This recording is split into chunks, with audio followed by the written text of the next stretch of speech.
A fake parent don't touch my baby. Alex came to my house with Emma and their newborn. When Emma stepped out of the room, the baby seemed to feel anxious without her mom and began to cry.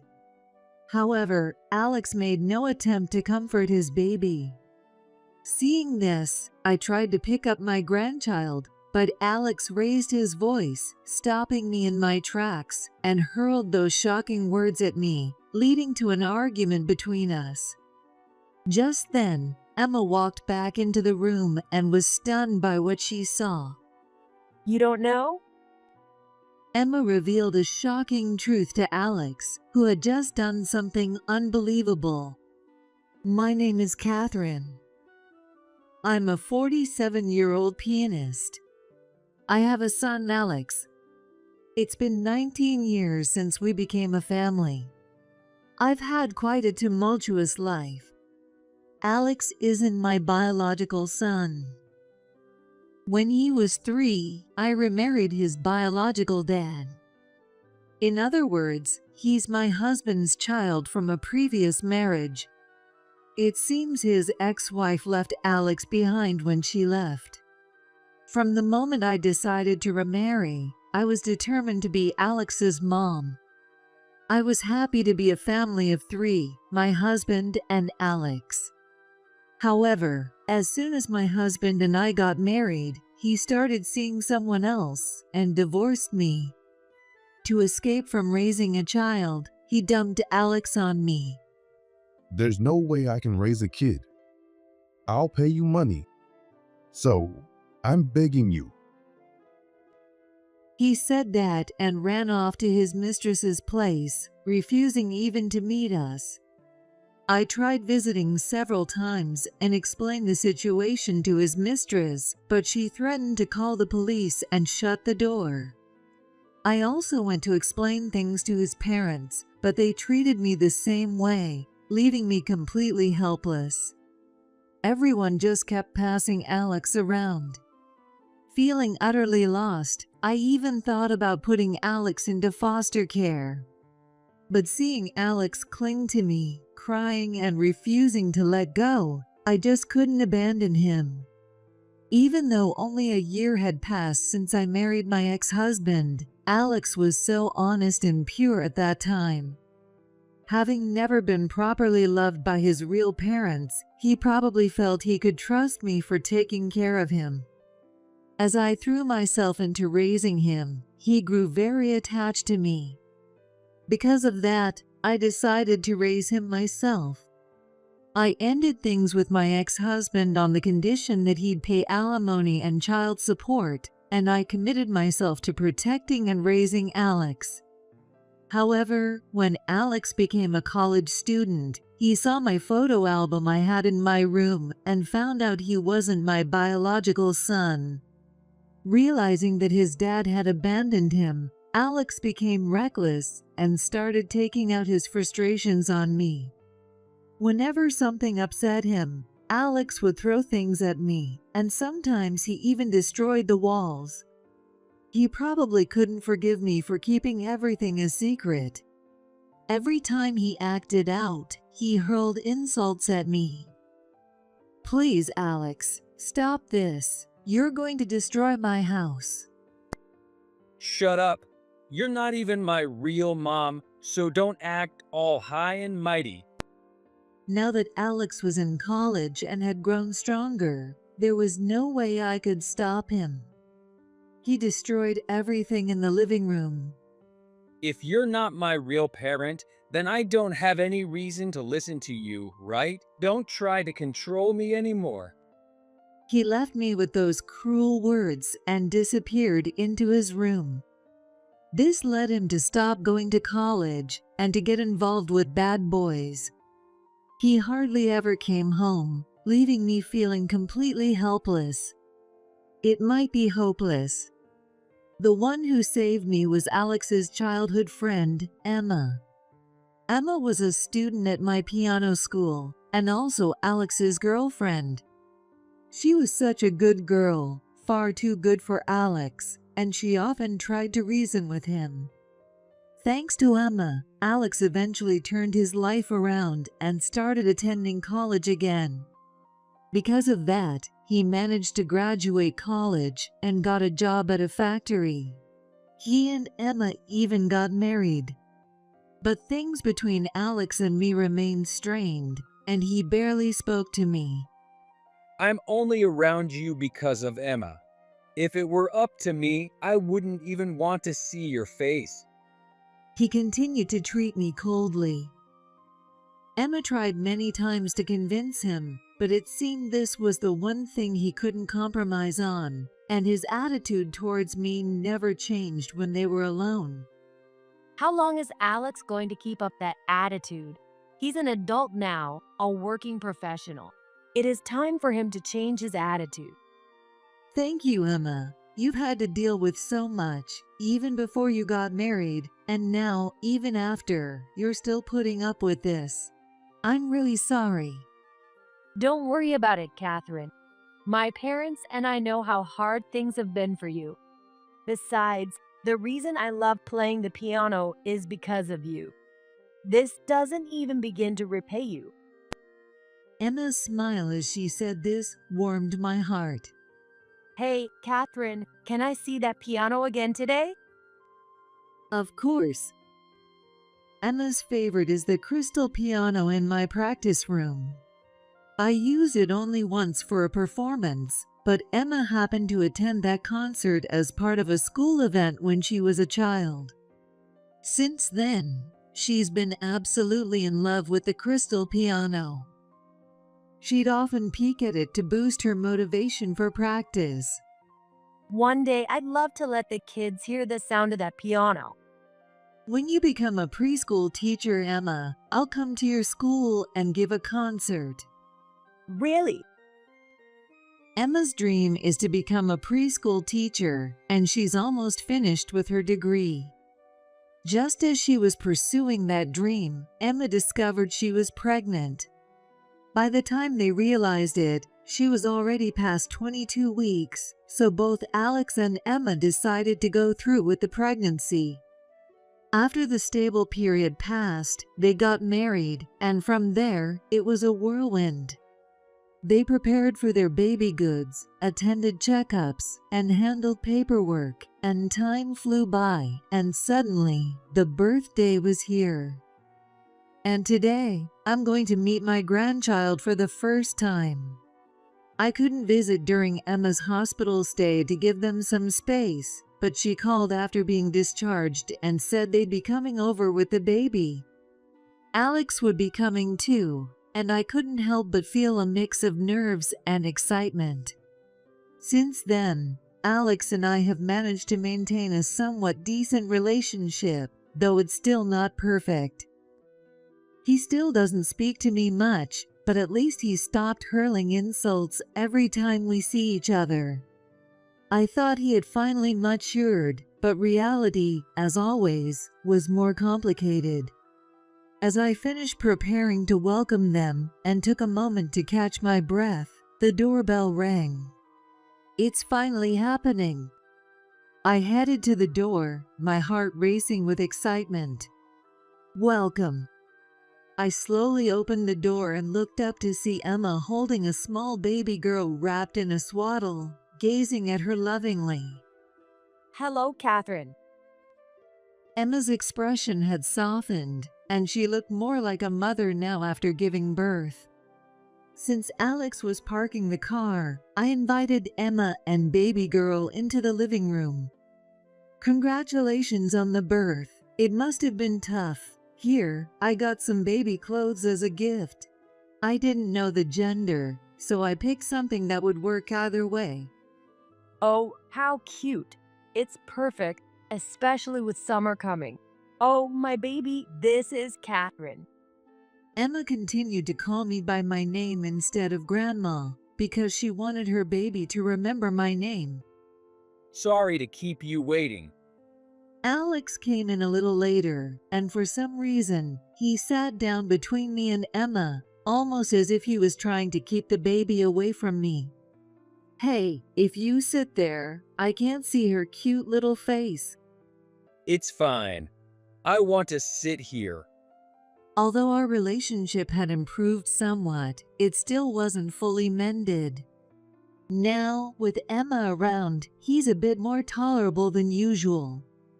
However, whenever I tried to peek, Alex would give me a harsh glare. At that moment, Emma stepped out to take a call from her parents. Sensing her mom's absence, the baby started to cry. I thought she might be hungry, so I turned to ask Alex, but he was busy on his phone and showed no intention of helping. Seeing no other option, I decided to pick up the baby myself. Don't touch her. Just then, sensing my actions, Alex raised his voice and quickly scooped up the baby as if to snatch her away from me. A fake parent don't touch my baby. I'm only here because Emma insisted, so don't get any ideas. Even though his newborn daughter was right there, Alex spat out those harsh words without a second thought. I was so shocked that I couldn't find any words to respond. I never wanted to show you my kid's face in the first place. But we had something else to do today, so we came by. Don't think for a second that I'd let you hold her. Since getting married, Alex had moved out and was living with Emma in their new home. He hardly ever came back to the house, but I thought that distance was actually good for us. But it seemed I was the only one who thought that way. For Alex, nothing had changed since the day he learned the truth. He still harbored the same resentment towards me for keeping the secret all those years. The tension between us was palpable. As that awkward silence hung in the air, Alex's phone started ringing. When he looked at the screen, his expression changed dramatically. Still holding the baby, he suddenly headed toward my piano practice room. Why is he going in there? I followed him, puzzled, and found him staring at the crystal piano while speaking in a cryptic tone to the person on the other end of the line. Yes, the company's name is engraved on it. If this really is the crystal piano, you'd better offer a good price. Let's see. The company name is... The company name, engraved, and money. The moment I heard those words, I felt the blood drain from my face. Panicking, I rushed into the room, only to be met with a hostile glare from Alex. What do you want? Can't you see I'm on the phone? Get out. Realizing I might have caught onto something, Alex quickly stepped away from the piano and started yelling at me. But I wasn't intimidated. I confronted him directly with my suspicions. What do you think you're doing with that piano? I had overheard him checking the company's name and talking about money. It was clear to me that Alex was trying to sell the piano, but I wasn't going to let that happen. I quickly stepped in front of him, shielding the crystal piano behind me. It's not a big deal. A friend told me it's a rare piano, so I was just checking its value. Alex, using a tone he usually doesn't, was clearly trying to downplay the situation. His casual attitude only made me more furious, and I couldn't help but frown. That piano is more precious to me than my own life. If you're planning to sell it, I won't allow it. What gives you the right to even think about doing such a thing? It's beyond outrageous. There was no way I could believe him after hearing that phone call. I immediately snatched his phone and hung up. Alex glared at me, his anger exploding in a shout that echoed through the room. What the hell are you doing, you old hag? The baby, who had calmed down a bit, started crying loudly again.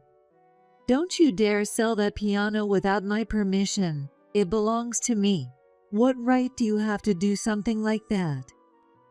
Shut up. When you kick the bucket, all your stuff's going to be mine anyway. So, How I deal with what'll be mine is none of your damn business. Alex snatched his phone back aggressively. Legally, as his adoptive parent, Alex indeed has inheritance rights. But I never intended for that piano to be sold. I was thinking of donating this piano to the city after my death. That's why I can't forgive Alex for what he's doing. Trying to sell the piano I cherished as if it were his own, without my consent, is completely unacceptable. The argument between us continued for some time. I tried to tell Alex just how despicable his actions were, but that only seemed to push his anger to the breaking point. Suddenly, he started rampaging around the room, throwing everything he could find off the shelves and walls.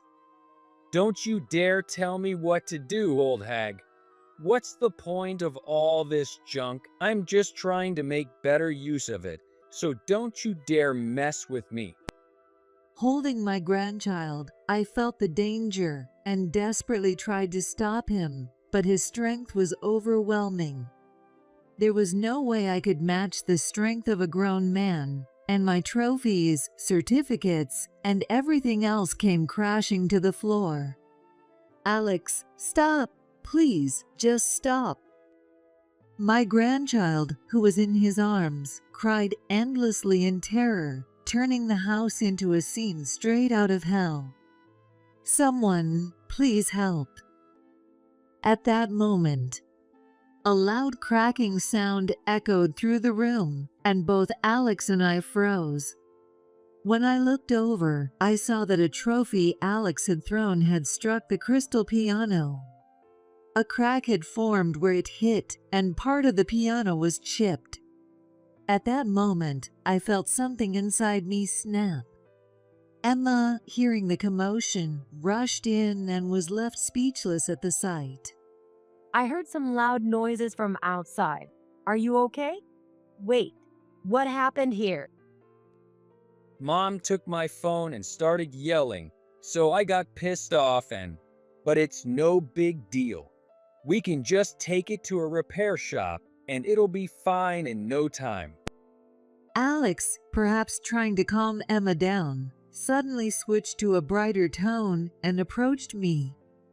He placed his hand on my shoulder, squeezing it tightly, as if to silently warn me not to say anything to Emma. But I just kept my head down and didn't respond. Normally, I'd try to be considerate and respond to Alex's words, but at that moment, I couldn't bring myself to do it. Noticing my silence, Alex looked puzzled, tilting his head. Meanwhile, Emma dropped her phone to the floor and covered her mouth with both hands. No, this can't be happening. Emma started trembling as if in despair. Seeing her reaction, Alex turned toward her, confused, only to be met with Emma grabbing the collar of his shirt and shouting at him. Do you have any idea what you've done? Don't you know this piano is one of only 5 crystal pianos in the world? It's not something that can be easily repaired. What? Alex exclaimed in shock. And no wonder. Most crystal pianos are made of acrylic resin. But the one I own was specially made from real crystal by a renowned manufacturer, famous worldwide. The fact that the exterior was damaged meant that a part of the crystal was chipped. There's no one in America who can repair it. The only option is to contact the original manufacturer in China to fix it. That's how rare this piano is.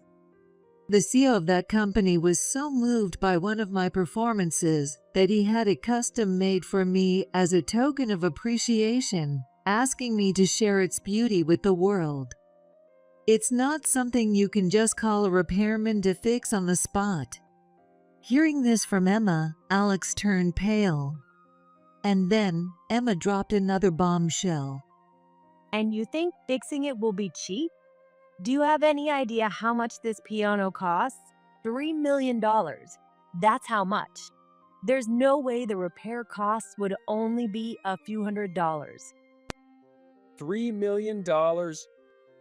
Alex was stunned by the amount, far beyond anything he could have imagined. He looked at me for confirmation, but I didn't say a word. I just walked over to the crystal piano, picked up the chipped piece, and said nothing. I didn't even hear Alex's words. Mom, I'm sorry. I had no idea. Realizing how serious the situation was, Alex finally began to understand the gravity of what he had done and tried to gauge my reaction, peering at my face for any sign of forgiveness. I responded to Alex with just a single phrase. "It's over." He had destroyed the piano I cherished like my own child, along with the trophies and certificates I held dear. I had reached my breaking point. I lifted my head and shocked Alex with my words. "It's over. I don't need your apology."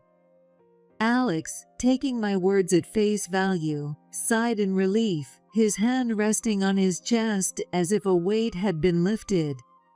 He probably misunderstood, thinking that his apology had earned him my forgiveness. Just as he began to smile in relief and was about to say more to me, it happened. You're forgiving me, right? Thank you. "I'll be sending you the bill for the repairs, and I'm also cutting off our relationship as parent and child. So, no need for your apologies." What? I cut Alex off, hitting him with my words. Alex, who never expected me to demand reparations and disown him, let out a shocked gasp, cold sweat forming on his forehead. You've got to be kidding, right? It's just a little chip. You don't have to go that far. I've been thinking about this for a long time, wondering if this is how things should be. But the truth is, I did hurt you by keeping the truth from you. So, I've tried to endure whatever you did to me. I thought it was my responsibility to bear it because I hurt you by staying silent. I've been holding on for decades, thinking I shouldn't run away from that responsibility. No matter what he did, I gritted my teeth and kept hoping that someday he would understand. I thought that maybe once he had a child, Alex's perspective would change. Maybe this baby could help repair our relationship. I had held on to that hope. But instead, he had reduced everything I cherished to ruins right before my eyes. There was no reason for me to endure any longer, especially since he had even tried to sell my piano that meant so much to me. I had no desire to leave any inheritance to someone like him, so when I told him I was cutting ties, Alex quickly tried to win me over again. Don't say that. You know, you won't be able to see your grandchild easily if we cut ties. Are you really okay with that? His voice wavered with anxiety as he tried to use my grandchild to threaten me. But I wasn't going to back down from his threats. I crossed my arms and spoke to him firmly. "I don't mind. Emma will keep me updated, and I'm only cutting ties with you.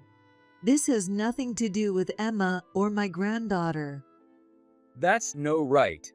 Of course it has something to do with them. The baby is my child, and Emma is my wife. If you cut ties with me, that means you're cutting ties with them too. No, it doesn't. Emma cut him off sharply, seeing through his desperate attempt to threaten me further. She took the baby from Alex as if snatching her away and looked at him with a gaze full of contempt. This only affects your relationship with Catherine. It has nothing to do with me or the baby. There's no law that says I can't see her, so of course, we'll still visit. What nonsense are you spouting? Alex was stunned, clearly not expecting Emma to turn against him and side with me. As soon as she took the baby into her arms, the little one calmed down and began to sleep peacefully. You're just going to abandon me? You can't even properly take care of a newborn, and you've trashed this room. On top of that, you don't even respect other people's belongings. Who in their right mind would defend a worthless jerk like you? It's ridiculous. Emma bluntly stated the hard truth. Her sharp words filled me with a sense of relief and satisfaction. Catherine is like a mother to me too. If you can't respect someone who's important to me, then you're not needed in my life or this baby's life. That's more than enough reason to leave you. It seemed this was the first time Alex had been spoken to so harshly, and he was devastated by Emma's words. He could only look at her helplessly, with no sign of a rebuttal. Seizing the moment, I hit him with my own words. And by the way, don't think it's just the piano repair costs. I'm going to charge you for everything you destroyed in this room. The moment Alex heard that, he snapped back to reality and turned his gaze toward me.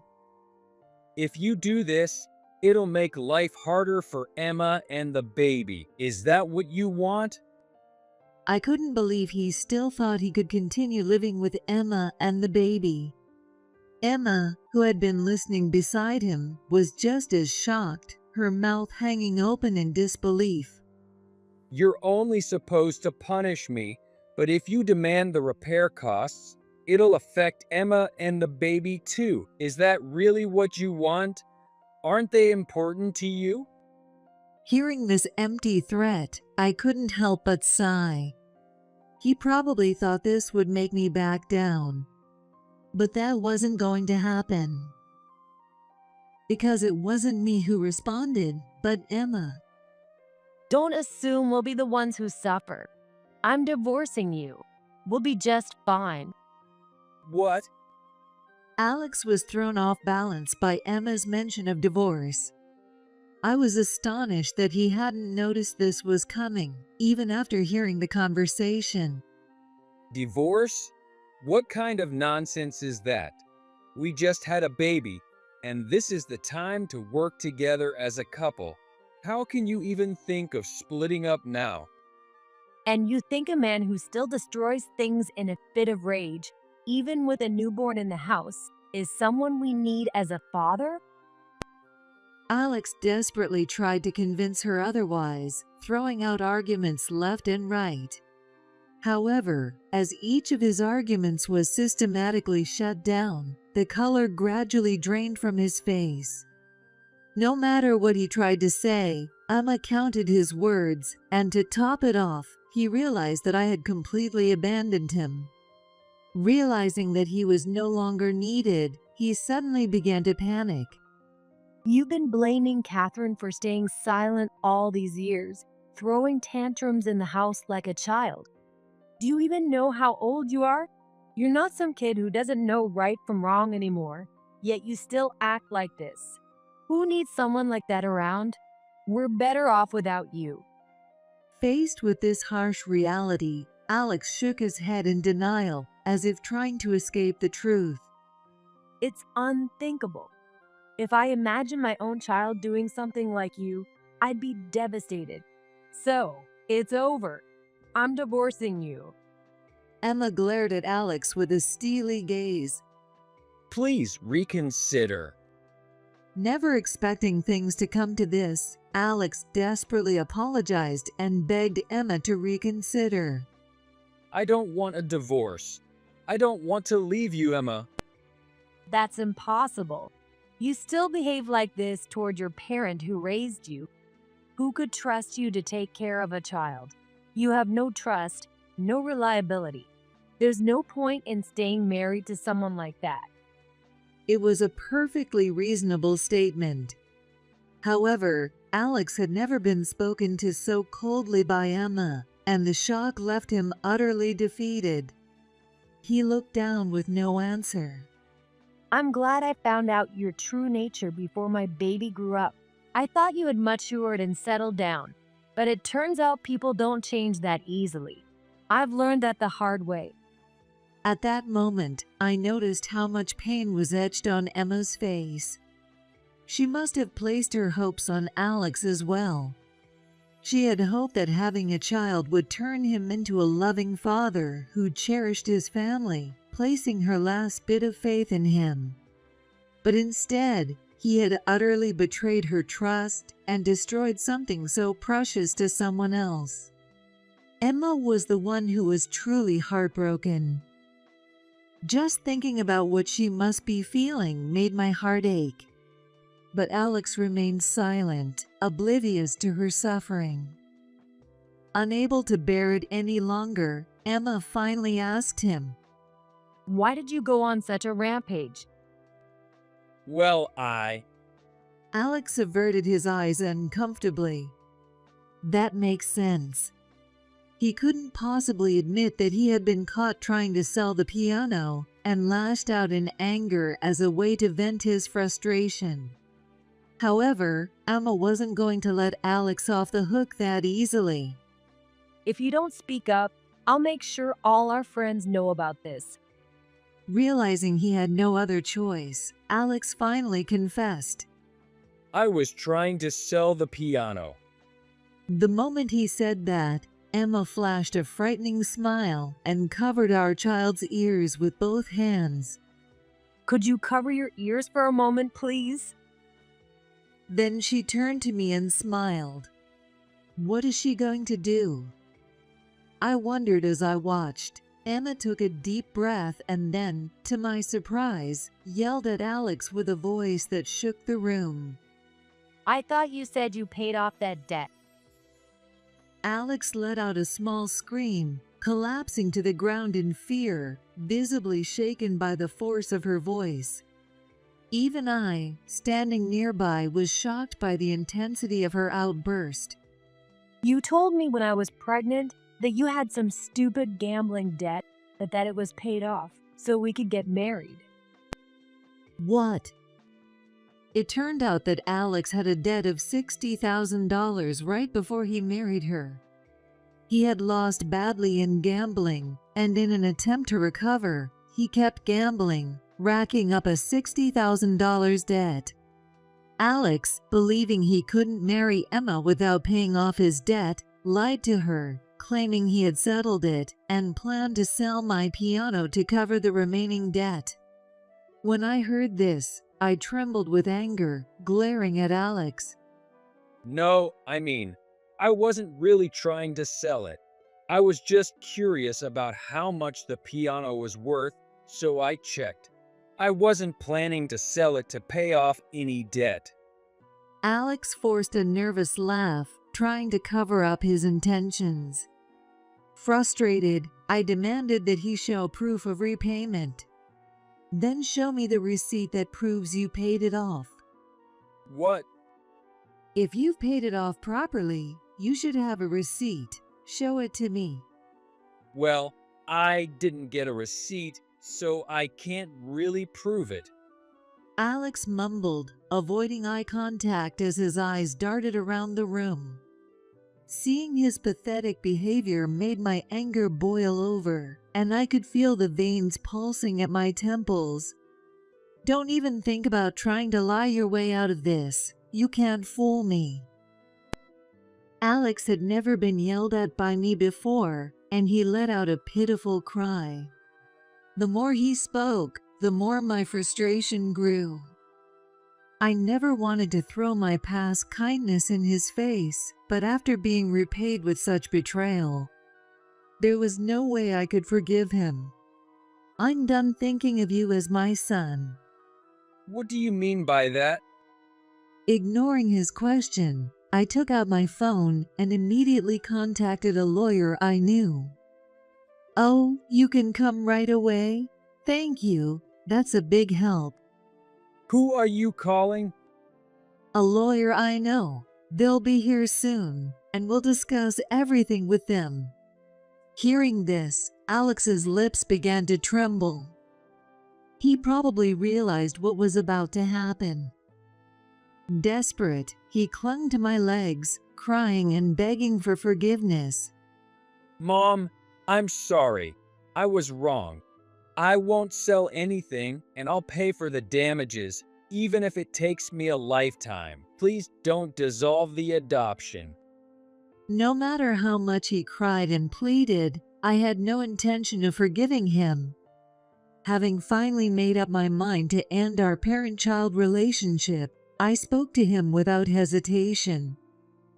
I'm glad you can see where this is going. If you were so perceptive, maybe you should have thought about the consequences before acting. Too bad for you. Alex ran to my feet, sobbing uncontrollably, clinging to me with a desperate, pitiful look on his face. His pathetic display didn't even evoke pity in me. I tried to pry Alex off my legs as he clung to me desperately, but his strength was too much for me. Feeling annoyed, I sighed and spoke to him in a tone colder than I had ever used before. Please let me go. No, I won't let go until you forgive me. Let go.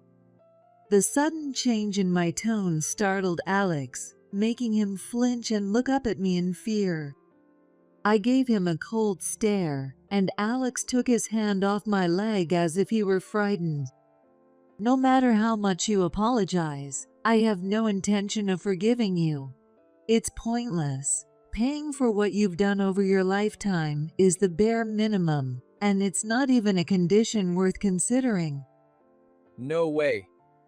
Faced with the harsh reality that nothing he did would change my mind, Alex was at a loss for words. I knelt down in front of him, looking him straight in the eye. Do you have any idea how much it hurt to apologize over and over and never be forgiven?